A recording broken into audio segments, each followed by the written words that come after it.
Hi guys, welcome to முப்படை training academy. So இது already நம்ம வந்து சயின்ஸ் வந்து பார்ட் 1 பார்த்தாச்சு. இப்போ பார்ட் 2 வீடியோ பார்க்க போகிறோம். ஸோ இந்த பார்ட் 2 வீடியோவில் வந்து அடுத்து வந்து அதில் ஆல்ரெடி வந்து நாங்கள் ஃபிசிக்ஸ் கெமிஸ்ட்ரி நிறைய கொஸ்டின்ஸ் வந்து முக்கியத்துவம் வச்சு கொடுத்துருந்தோம். இதில் வந்து பார்த்தீங்கன்னா பாட்னி ஜுவாலஜிலேருந்து தான் நிறைய கொஸ்டின்ஸ் வந்து முக்கியத்துவம் வச்சிருக்கோம். ஸோ வந்து நல்லா லிசன் பண்ணிக்கோங்க. நமக்கு ரொம்ப முக்கியம் சயின்ஸ், 9th சயின்ஸ் தான் ரொம்ப முக்கியம் சொல்லியிருந்தேன். இதுக்கு அடுத்து 10th சயின்ஸ் ரொம்ப முக்கியம். ஏன்னா கொஸ்டின் பேப்பரில் இந்த 2 சயின்ஸ் தான் கொஸ்டின்ஸ்லாம் எடுக்க போகிறாங்க.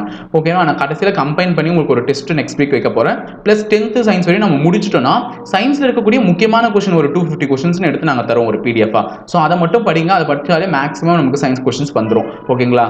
சரி, ஓகே. ஸோ வீடியோக்கு போயிடலாம் டைம் வேஸ்ட் பண்ணாம. ஸோ அப்போ ஃபர்ஸ்ட் கொஸ்டின் வந்து பார்த்தீங்கன்னா நெகிழி. ஓகேங்களா? நெகிழி மாசுபாட்டை தடுக்கும் நடைமுறைகள் டேஷ் பாதுகாப்பு சட்டம் 1988 கீழ் வருகின்றன கேட்டிருக்கான். ஸோ இதில் நமக்கு 2 கொஸ்டின் அடிக்கும். நெகிழி மாசுபாட்டை தடுக்கும் பயன்முறைகளை நம்ம யூஸ் பண்ற பிளாஸ்டிக் கவர்ஸ்லாம் வந்து யூஸ் பண்ணக்கூடாது அப்படின்னு சொல்லிட்டு ஒரு பாதுகாப்பு சட்டம் வந்து எடுத்துட்டு வந்தாங்க. ஸோ அது எந்த வகையான பாதுகாப்பு சட்டம்னு பார்த்தீங்கன்னா சுற்றுச்சூழல் பாதுகாப்பு சட்டம் தான். ஸோ இந்த டேஷ்ல வர வேண்டிய லெட்டர் என்ன? சுற்றுச்சூழல் பாதுகாப்பு சட்டம். சுற்றுச்சூழல் பாதுகாப்பு சட்டம் எந்த ஆண்டு ஏற்படுத்தப்பட்டதுன்னு கூட கேட்கலாம். எந்த ஆண்டு ஏற்படுத்தப்பட்டதுன்னா 1988 நீங்க சொல்லலாம். புரியுதுங்களா? சோ ஒரே கேள்வியில 2 மாங்கா. ஓகேவா? ஒரு கல்ல 2 மாங்கான்னு சொல்லுவேன்ல. சோ இது எந்த பாதுகாப்பு சட்டத்தில் எடுத்துட்டு வந்தாங்க? சுற்றுச்சூழல் பாதுகாப்பு சட்டம் எப்ப எடுத்துட்டு வந்தாங்கன்னு பாத்தீங்கன்னா 1988. ஓகே.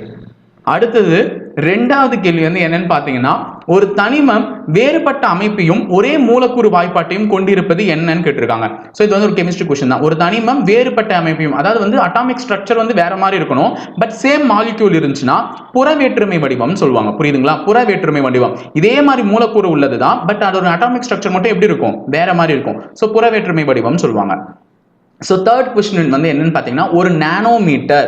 நல்லா பாருங்க, நானோமீட்டர்னு கேட்டிருக்கான். இந்த இடத்துல வந்து 10⁻⁻9 வரணுங்க. ஓகேங்களா? 10⁻⁻9. ஸோ ஆன்சர் வந்து 10⁻⁻9 தான். ஸோ 9 அப்படின்னு சொல்றோம்ல. ஸோ நானோன்றதும் என்ல தான் ஸ்டார்ட் ஆகுது. அப்போ நானோ வந்து 9. ஓகேங்களா? ஸோ நமக்கு தெரிஞ்சுக்கோங்க, யூனிட்லாம் தெரிஞ்சுக்கோங்க. நானோனா இன்டூ 10⁻⁻9. அதே நேரத்தில் மைக்ரோ அப்படின்னு பார்த்தீங்கன்னா இன்டூ 10⁻⁻6. மில்லி அப்படின்னு பார்த்தீங்கன்னா இன்டூ 10⁻⁻3. ஓகேங்களா? இது 3 அளவும் தெரிஞ்சுக்கோங்க. சரி, அடுத்தது இது மட்டும் தெரிஞ்சு வச்சுக்கோங்க ஃபர்ஸ்ட். அடுத்தது பென்சிலின் எனப்படும் எதிர் நுண்ணுயிரி டேஷில் இருந்து பெறப்படுகிறது. நான் ஆல்ரெடி சொல்லிட்டேன் பென்சிலின் எதுல இருந்தெல்லாம் கிடைக்குதுன்னு சொல்லிட்டேன். ஸோ நுண்ணுயிரிகள் இருந்து தான் நமக்கு அது பெறப்படுகிறது. ஸோ 4th கொஸ்டினுடைய ஆன்சர் நுண்ணுயிரி. 5th கொஸ்டின் ஒரு மின் வேதிக்கலத்தில் எதிர்மின் வாயில் டேஷ் நிகழும். இது வந்து கேட்பாங்க. நேர் மின் வாயில் என்ன நிகழும், எதிர்மின் வாயில் என்ன நிகழும். ஆக்சிஜனேற்றம் எந்த மின் வாயில் நிகழும்ன்றது உங்களுக்கு தெரியும். சோ எதிர்மின் வாயில் என்ன நிகழும்னா ஒடுக்கம் தான் நிகழும். ஓகே, 5th கொஸ்டினுடைய ஆன்சர் பி. அடுத்தது இறந்த விலங்குகளின் வயதை தீர்மானிக்க டேஷ் ஐசோடோப்பை பயன்படுத்தலாம். சோ ஒரு வகையான ஐசோடோப்பை பயன்படுத்தி தான் இந்த விலங்கு இந்த காலத்துல இருந்திருக்கு. இப்போ டைனோசர்லாம் கண்டுபிடிக்கிறாங்கன்னா அந்த டைனோசர் எத்தனை ஆண்டுகளுக்கு முன்னாடி இருந்திருக்கு, அதனுடைய வயது இப்போ என்ன அப்படின்றதெல்லாம் சொல்றாங்க. சோ ஒரு அரிய வகை உயிரினம் எதனா இறந்து போயிருந்துச்சுன்னா இதுக்கு 95 வயசு ஆயுதுங்க அப்படின்லாம் நம்ம ஈஸியா சொல்றோம்னா அது எந்த வகையான ஐசோடோப்பை பயன்படுத்தி நம்ம சொல்றோம்னு பாத்தீங்கன்னா கார்பன். சோ கார்பன் என்ற ஐசோடோப் தான் நமக்கு பெரும்பாலான இடத்துல பயன்படுது. சோ அதை மறந்துடாதீங்க. ஓகேங்களா? சோ 7th கொஸ்டின் பின்வருவனவற்றுள் எது இயற்கை சாயம் இல்லைன்னு கேட்டிருக்கான். சோ இயற்கை சாயம்னா நிறைய பேர் பார்த்திருப்பாங்க பீட்ரூட், மஞ்சள் அண்ட் தென் கேரட். இது கேரட்ங்க. சோ இதெல்லாம் வச்சு இயற்கை சாயம் எடுத்துட்டு வரலாம். பீட்ரூட் வந்து நார்மலா நம்ம கையில தொட்டா நம்ம கை வந்து என்ன ஆயிடும்? ரெட்டா ஆயிடும். நெக்ஸ்ட் மஞ்சளும் அதே மாதிரி தான். நமக்கு நார்மலா மஞ்சள் பூசினாங்கன்னா பார்த்துருந்தீங்கன்னா உங்களுக்கு தெரியும், மஞ்சள் வந்து தெரிஞ்சிருக்கும். அடுத்தது கேரட்டும் பார்த்தீங்கன்னா கொஞ்சம் உதட்டு மேல நீங்க எதாவது தடவி பார்த்தீங்கன்னா அதுவும் சாயம் பிடிச்சிக்கும். சோ சாயம் பிடிக்காத ஒரே பொருள் எது? உருளைக்கிழங்கு தான். சோ ஆன்சர் வந்து உருளைக்கிழங்கு. இது எக்ஸாம்லயும் கேட்டிருக்கான். One more thing, one important. ஓகேங்களா? நெக்ஸ்ட் 8th கொஸ்டின் டேஷ் வகை உணவுகள் குறைபாட்டு நோய்கள் இருந்து நம்மை பாதுகாக்கின்றன. அதாவது எந்த வகை உணவுகள் வந்து நமக்கு ஏற்படக்கூடிய குறைபாட்டு நோய்கள் இருந்து நம்மை பாதுகாக்கின்றன? நம்ம உடம்புல பெரும்பாலும் நோய் குறைபாடு ஏற்படுதுனாலே அதுக்கு காரணம் வைட்டமின் குறைபாடு தான். ஸோ நிறைய பேர் சொல்லுவாங்க உங்களுக்கு வைட்டமின் சி இல்லை, அதனால தான் இந்த ப்ராப்ளம், கண்ணு மங்கி போயிருக்கு. ஸோ வைட்டமின் டி உள்ள உணவுகள் எடுத்துக்கோங்க அப்படின்னு நிறைய பேர் நமக்கு சொல்றதுனால ஸோ வைட்டமின் குறைபாடு உள்ள உணவுகள் எடுத்தாதான் நமக்கு அதிகம் உள்ள இதை எடுத்தாதான் நமக்கு குறைபாடு நோய்கள்லாம் வராம இருக்கும். ஓகேங்களா? ஸோ 9th கொஸ்டின் கதிரியக்கவியலுடன் தொடர்புடையது எதுன்னு கேட்டிருக்கான். சோ கதிரியக்கவியலுடன் தொடர்புடையது எதுன்னு பாத்தீங்கன்னா ஐசோடோப்புகள் தான். சோ ஐசோடோப்புகள் தான் ரேடியோ ஆக்டிவிட்டீஸ்ல எல்லாம் யூஸ் பண்ணுவாங்க. கதிரியக்கவியல் உடன் தொடர்புடையது. நெக்ஸ்ட் 10th கொஸ்டின் குளோரின் ஏற்றப்பட்ட ஹைட்ரோ கார்பன்கள் டேஷாக பயன்படுத்தப்படுகின்றன கேட்கிறான். நல்லா ஞாபகம் வச்சுக்கோங்க. குளோரின் ஏற்றப்பட்ட ஹைட்ரோ கார்பன்கள் எதுவாக பயன்படுத்தப்படுகின்றன? குளோரின்னாலே நான் ஆல்ரெடி சொன்னேன், பூச்சிகளை கொல்றதுக்கு தான் குளோரின்ல நம்ம ரோட்ல கூட போடுறோம். சோ பூச்சிக்கொல்லிகளாக தான் அது பயன்படுகிறது. சோ 11th கொஸ்டின் மிசோக்லியா எனப்படுவது என்னன்னு கேட்டிருக்கான். மிசோக்லியான்றது என்னன்னு பார்த்தீங்கன்னா அது வந்து ஒரு குழியுடலிகள் வகையை சார்ந்தது. நீங்க அது இது ஜெல்லி ஃபிஷ்ல பெரும்பாலும் இருக்குங்க. ஜெல்லி ஃபிஷ் பார்த்துருந்தீங்கன்னா தெரியும், அது உள்ள ஒரு குழியுடலிகள் இருக்கும். ஸோ மிசோக்லியா எனப்படுவது எதுதான்? குழியுடலிகள் தான். அடுத்தது 12th கொஸ்டின், 4 அறைகளை கொண்ட இதயம் கொண்ட விலங்கினை கண்டறிக. ஸோ இதயத்துல 4 அறைகளை கொண்ட விலங்கு எதுன்னு பார்த்தீங்கன்னா முதலை. ஓகேங்களா, முதலை. நெக்ஸ்ட், மண்டையோடற்ற உயிரி எதுன்னு கேட்டிருக்கான். மண்டையோட இல்லாத ஒரு உயிரினம் எதுன்னு பார்த்தீங்கன்னா ஏகாரினியா. ஏகாரினியா. ஓகேங்களா, ஏகாரினியா. அடுத்தது, இருபாலின ஏமோப்ரைட் உயிரிகள் எவை? இதெல்லாம் முக்கியமான கொஸ்டின்ங்க சயின்ஸ்ல. ஓகேங்களா, இருபாலின ஏமோப்ரைட் உயிரிகள் எவைன்னு கேட்டிருக்காங்க. ஹைடிரா, நாடாப்புழு, மண்புழு, அசிடியன். இதுதான் அதனுடைய ஆன்சர். ஓகே. 15th கொஸ்டின், குழல் போன்ற உணவு குழலை கொண்டது எதுன்னு கேட்டிருக்காங்க. ஸோ நமக்கு உணவு குழல் எப்படி இருக்கும்ன்றது தெரியும். அங்க வந்து எப்படி இருக்கும்னு பார்த்தீங்கன்னா குழல் போன்று இருக்கும். இது வந்து ஸ்பைரலா இருக்கும் சில பேருக்கு, இது வந்து குழல் போன்று இருக்கும். இந்த உணவு குழல் வந்து எப்படி இருக்கும்? குழல் போன்று இருக்கும். அது கொண்டது எதுன்னு பார்த்தீங்க அப்படின்னு பார்த்தீங்கன்னா அஸ்காரிஸ், உருளை புழு தான் வந்து குழல் போன்ற உணவு குழலை கொண்டிருக்கும். அடுத்தது, நார்கள் கொண்டுள்ளது எதுன்னு பார்த்தீங்கன்னா ஸ்க்ளீரன் கைமா தான் வந்து என்னது? நார்களை கொண்டு இருக்கும். அடுத்தது, கீழ்கண்ட எது ஒரு கூட்டு திசுவாகும் கேட்டிருக்கான். ஸோ கீழ்கண்ட எது ஒரு கூட்டு திசுவாகும்னா ஜைலம். ஜைலம் தான் ஒரு கூட்டு திசு. அடுத்தது 18th கொஸ்டின், ஏரோன் கைமா எதில் கண்டறியப்படுகிறது? ஸோ ஏரோன் கைமா வந்து எதில் கண்டறியப்படுகிறதுன்னு பார்த்தீங்கன்னா நீர்வாழ் தாவரத்தில் தான் வந்து ஏரோன் கைமான்றது இருக்கும். 19th ஒன், ஸோ நீர்வாழ் தாவரத்திற்கு எடுத்துக்காட்டு எதனா உங்களுக்கு தெரிஞ்ச கமெண்ட் பாக்ஸ்ல கமெண்ட் பண்ணிட்டு போங்க. ஓகேங்களா. அடுத்தது, ஒளிச்சேர்க்கையின் போது நடைபெறுவது என்ன? நமக்கு நல்லா தெரியும் ஒளிச்சேர்க்கைன்றது எப்ப நடக்கும்னா பகல்ல. ஏன்னா சூரியன் இருக்கும் போது தான் வந்து நமக்கு என்ன நடக்கும்? ஒளிச்சேர்க்கை நடக்கும். ஸோ அந்த மாதிரி ஒளிச்சேர்க்கை நடக்கும் போது என்ன ஆகும்? பகல் நேரத்தில் வந்து என்ன நடந்துட்டு இருக்கும்னு பார்த்தீங்கன்னா மரம் வந்து ஆக்சிஜனை வெளியே தள்ளிட்டு கார்பன் டை ஆக்சைடை இழுத்துட்டு இருக்கும். ஓகேங்களா, நைட் டைம்ல கார்பன் டை ஆக்சைடை வெளியே தள்ளி ஆக்சிஜன் இழுத்துட்டு இருக்கும். ஸோ அப்போ ஒளிச்சேர்க்கை பகல்ல நடக்கும். ஸோ பகல்ல நடக்கக்கூடிய ஆக்ஷன் தான் O2 ஆனது வெளியேற்றப்படுகிறது, CO2 ஆனது இழுக்கப்படுகிறது. So answer option A. அடுத்தது, இலையில் காணப்படும் பச்சையம் டேஷுக்கு தேவைப்படும். ஸோ பச்சையமே எதுக்கு தான் தேவைப்படும்ன்றது எல்லாருக்குமே தெரியும். ஒளிச்சேர்க்கைக்கு தான் எது தேவைப்படும்? பச்சையம். ஓகே. அடுத்தது முக்கியமான கொஸ்டின், இதுவும் எக்ஸாம்ல கேட்டிருக்காங்க. இந்த 3 கொஸ்டினுமே இப்போ நான் சொல்லிட்டு இருந்த 3 கொஸ்டினுமே முக்கியம். ஸோ நீராவி போக்கு டேஷில் நடைபெறும் கேட்டிருக்காங்க. எல்லாருக்குமே தெரியும் பழம், விதை, மலர் இதுலெல்லாம் நீராவி போக்கு நடைபெறாது. ஸோ நீராவி போக்கு எதில் நடைபெறும்னு பார்த்தீங்கன்னா இலை, துளை. ஓகேங்களா. அடுத்தது, கீழ்காண்பனவற்றுள் எது உமிழ்நீர் சுரப்பி அல்லன்னு கேட்டிருக்கான். ஸோ இதுல இருக்கிறதுலே வந்து எது வந்து உமிழ்நீர் சுரப்பி இல்லைன்னு பார்த்தீங்கன்னா லாக்ரிமால் தான் உமிழ்நீர் சுரப்பி இல்லை. ஸோ நாவடி, நம்ம நாக்கு கீழே வந்து கண்டிப்பா உமிழ்நீர் சுரக்கும். நீங்க வேணா கூட நாக்கு கொஞ்சம் உயர்த்தி பாருங்க, கீழே வந்து உமிழ்நீர் சுரக்கிறது உங்களுக்கே தெரியும். அதே மாதிரி கீழ்த்தாடை சுரப்பிலும் சுரக்கும், மேலெண்ண சுரப்பிலும் சுரக்கும். லாக்ரிமால்ல தான் வந்து உமிழ்நீர் எச்சில் வந்து சுரக்காது. சரி, அடுத்தது 23வது கொஸ்டின், மனிதனின் இறைப்பையில் பெரும்பாலும் செரிப்பவை டேஷ் ஆகும். ஸோ நம்மளுடைய இறைப்பை வந்து முதல்ல எது அதிக அளவில் செரிச்சிடும் பார்த்தீங்கன்னா கொழுப்பு செரிக்காது. அதனால தான் எல்லாரும் குண்டாவே ஆகிறாங்க. நல்லா ஞாபகம் வச்சுக்கோங்க, கொழுப்புலாம் செரிக்காது, அங்கங்கே வந்து இருந்துரும் அப்படியே. ஸோ அதிகமாக பெரும்பாலும் செரிப்பவை என்னன்னு பார்த்தீங்கன்னா புரோட்டீன்ஸ், புரதங்கள் தான் வந்து நமக்கு பெரும்பாலும் சீக்கிரம் செரித்து விடக்கூடிய ஒன்றாகும். அடுத்தது 24வது கேள்வி, பித்த நீர் டேஷை செரிக்க உதவுகிறது. ஸோ பித்த நீர் தான் நமக்கு எதை செரிக்க உதவுகிறதுனா கொழுப்பு. ஓகேங்களா, கொழுப்பை செரிக்க உதவுவது எது? பித்த நீர் தான். அடுத்தது 25வது கேள்வி, சிறுநீரகத்தின் அடிப்படை செயல் அலகு டேஷ் ஆகும். எல்லாருக்குமே தெரியும் கிட்னியினுடைய யூனிட் என்னன்னு கேட்டிருக்கோம். ஸோ கிட்னியினுடைய யூனிட் என்னன்னு பார்த்தீங்கன்னா நெப்ரான். ஓகேங்களா, சி ஆன்சர். அடுத்தது 26th கொஸ்டின், சிட்ரஸ் வகை பழங்களை உணவில் சேர்த்துக் கொள்வதன் மூலம் ஸ்கர்வி நோயை குணப்படுத்த முடியும். நான் ஆல்ரெடி சொல்லியிருக்கேன், ஸ்கர்வி நோய் எந்த விட்டமின் குறைபாட்டால் ஏற்படுது? Vitamin C.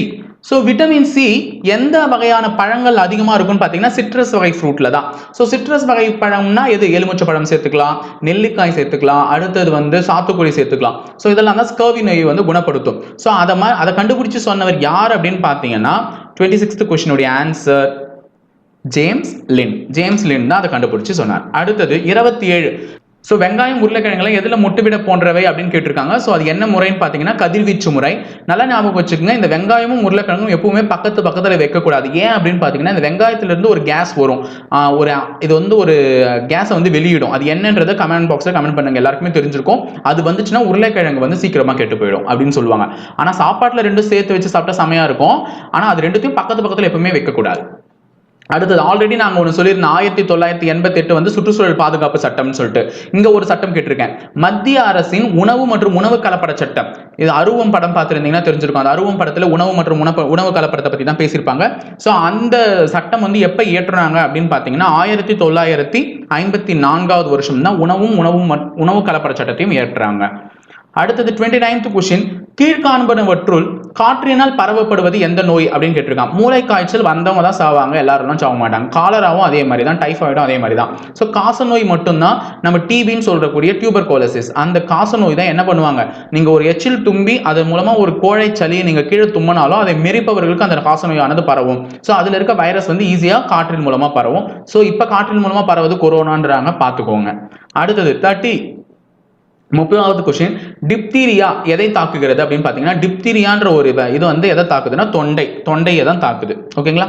ஸோ அடுத்தது 31, காசநோயினால் பாதிக்கப்படும் முதன்மை உறுப்பு என்னன்னு கேட்டிருக்கான். ஸோ நமக்கு ஆல்ரெடி தெரியும் காசநோய் வந்துச்சுனாலே நமக்கு எது பாதிப்படையும் பார்த்தீங்கன்னா இப்போ கொரோனா வந்தால் நமக்கு எது பாதிப்படையுதோ அதே தான் காசநோய் வந்தாலும் பாதிப்படையும். அதனால தான் டிவிக்கு பயன்படுத்தக்கூடிய மருந்தையே சம்டைம்ஸ் வந்து பிவிசி வேக்சின் ஒன்று சொன்னாங்க. அந்த வேக்சினையே என்ன பண்ணாங்க, கொரோனாக்கும் ஃபர்ஸ்ட் கொடுத்து டெஸ்ட் பண்ணாங்க. ஸோ காசநோய் வந்தாலும் இதுதான் பாதிக்கும். எதுன்னு பார்த்தீங்கன்னா நுரையீரல். அடுத்தது 32வது கொஸ்டின், மூக்கின் வழியாக உடலினை அடையும் நுண்ணுயிரிகள் பெரும்பாலும் டேஷை தாக்கும்.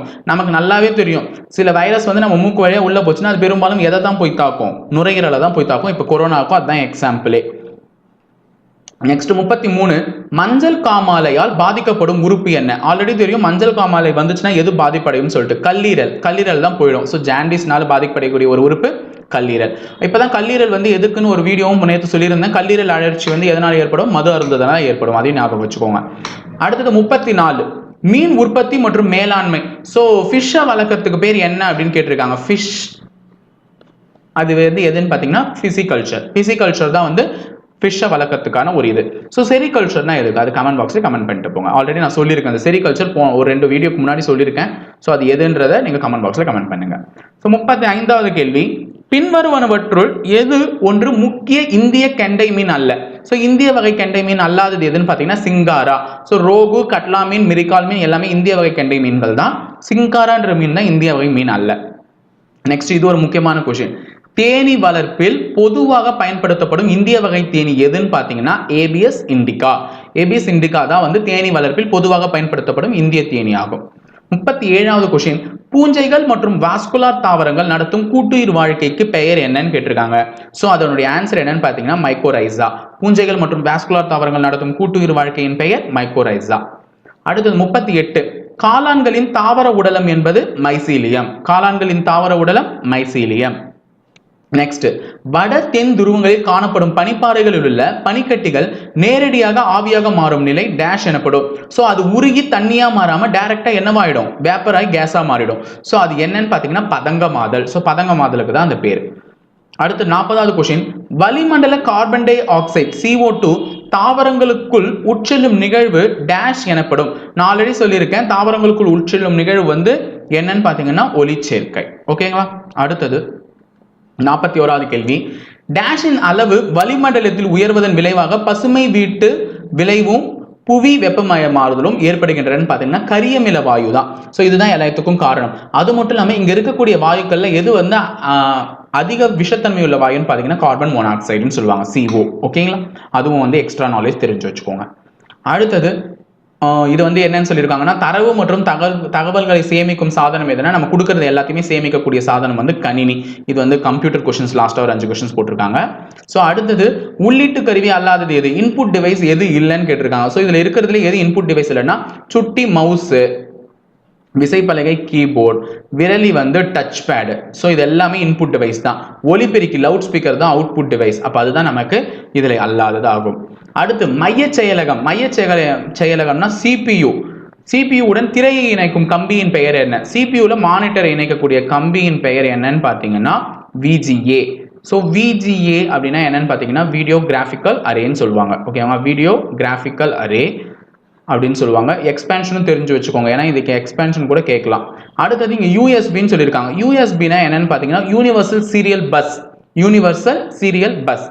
அடுத்தது விரலி ஒரு டேஷாக பயன்படுகிறது. இப்பதான் சொன்ன விரலி ஒரு இன்புட் டிவைஸ், டச் பேட்னு சொல்லியிருக்கேன். ஸோ உள்ளீட்டு கருவி இன்புட் டிவைஸா பயன்படுது.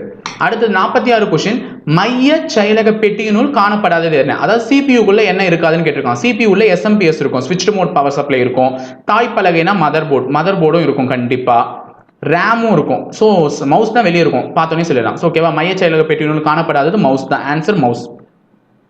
டேஷ் என்பது ஒரு இயங்குதளமாகும். லாஸ்ட் கொஸ்டின், டேஷ் என்பது ஒரு இயங்குதளமாகும். ஆப்ரேட்டிங் சிஸ்டம் எதுன்னு பார்த்தீங்கன்னா ஆண்ட்ராய்ட், மற்றதெல்லாம் ஆப்ரேட்டிங் சிஸ்டம் இல்லை. ஓகேங்களா, இது ப்ரௌசர்ஸ், குரோம்ன்றது ப்ரௌசர், இன்டர்நெட்டும் ப்ரௌசர், பென்ட்ரைவ்ன்றது ஒரு டிவைஸ். ஓகேங்களா, ஆண்ட்ராய்ட் தான் ஒரு ஆப்ரேட்டிங் சிஸ்டம்.